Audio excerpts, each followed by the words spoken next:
ठिकाणी थैमान वाचविला, होय. पण भक्ती बंद झाली नाही. पिशाचांचा सेवक झाला. सत्य वृंदाच्या शापामुळे सारे देव दगडाचे झाले.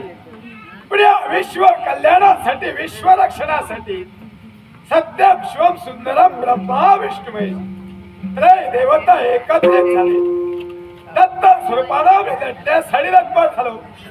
श्रीपाद श्रीवल्लभ नरसिंह सरस्वती आणि स्वामी समर्थ असे सत्पुरुष या विश्वाच्या ठिकाणी जन्म घेतील आणि भक्ती मार्ग सतेज ठेवण्यासाठी तत्पर होती. हे गुरु दत्तात्रय, नाथ संप्रदाय संपल्यानंतर हा भक्ती मार्ग अशा तऱ्हेनं सुरू राहणार आहे.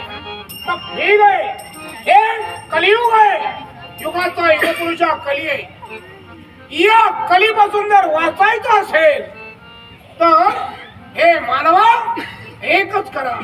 या कलीवर मात करणारी एकच शक्ती आहे आणि ती शक्ती कोणती असेल तर भक्ती होय. देवाची भक्ती करा आणि या कलीपासून मुक्ती मिळवा.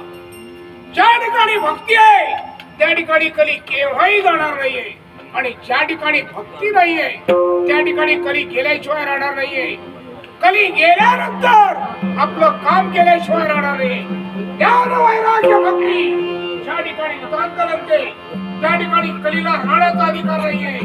या सर्वांना नमस्कार करून सर्वांना जीवन कली निघालाय या ठिकाणचा त्याग करून स्वस्थ